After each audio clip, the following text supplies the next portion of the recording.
c'est celui de remercier le président de la transition, chef de l'État, Brice Clotaire Oligui Nguema, qui a bien voulu valider ma participation en tant qu'acteur de la société civile, mais surtout en tant que deuxième vice-président du Conseil économique, social et environnemental, à ce dialogue national et inclusif qui, pour moi, n'a pas été un dialogue de trop, parce que nous avons travaillé de manière collective, de manière transparente et de manière inclusive.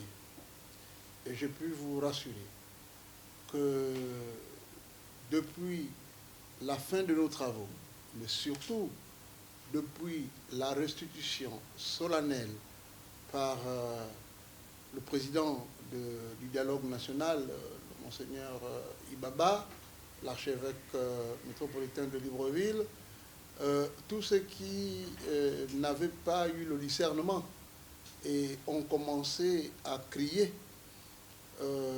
sont en train de se rendre compte que les Gabonais qui se sont retrouvés sont même allés au-delà de leurs espérances. Et c'est pour ça que j'invite justement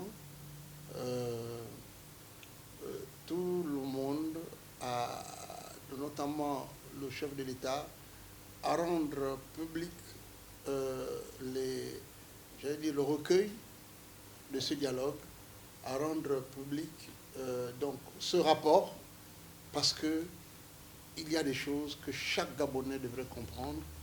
Et en tant qu'acteur de la société civile, nous avons pris l'engagement de faire une tournée provinciale pour dire aux Gabonais que nous avons été là-bas et que dans le cadre de la commission environnement, agriculture, changement climatique, voici ce qui a été dit, voici les préconisations qui ont été faites. Mais je voudrais aussi dire aux Gabonais que c'est important de faire un état de lieu. En réalité, ce dialogue a été un état de lieu affiné par l'ensemble des 38 000 propositions des Gabonais. Mais cet état de lieu s'est encore plus exprimé par les expériences multisectorielles. Et ça a donné aux Gabonais l'occasion de se frotter entre eux, de discuter. Certes, c'était des fois très difficile,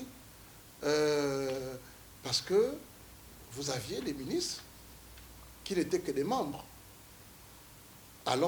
qui n'étaient que des commissaires, alors que vous avez certains cadres, certains hauts responsables aussi de la société civile, qui, eux, étaient des présidents des commissions, comme vice-versa. Donc, c'était pour dire que c'était vraiment l'affaire des Gabonais. Et ce qui est intéressant, c'est que le modèle qui a été mis en place sur le constat, sur les défis, sur les solutions, a été, à mon humble avis, un des meilleurs modèles. On aurait fait même 3 mois dans un amphithéâtre avec plus de 600 personnes, je ne suis pas sûr que j'aurais pu placer 3 ou 4 mots. Aujourd'hui, je suis d'autant plus satisfait parce que, enfin, j'ai pu exprimer totalement les préoccupations que j'avais pour mon pays en matière environnementale, en matière agricole, en matière de gouvernance minière, en matière de gouvernance pétrolière.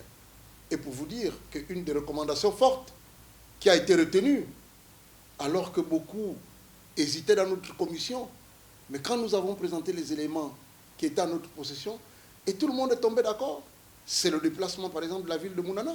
Eh oui, il faut le dire. Il faudrait que le président Brice Clotaire Oligui sache que les Gabonais ont dit non à la cruauté que nos partenaires français nous ont causée, en laissant les Gabonais irradiés. Et ce qui a été plus fort dans cette salle, c'est que nous avions eu des chercheurs, des scientifiques, qui eux ont même reconnu que leurs parents sont morts.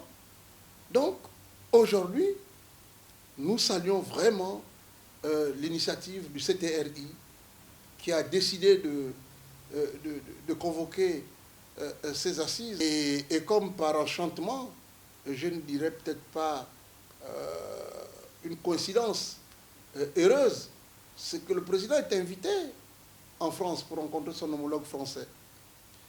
Mais nous disons, oui, ce que nous attendons du président, c'est qu'en matière environnementale, qu'il aille dire à son homologue français, voici ce que les Gabonais pensent de Comilog, qui, par exemple, depuis 2004, a un contrat qui lui permet de payer et de vendre l'uranium en deçà de le prix mondial.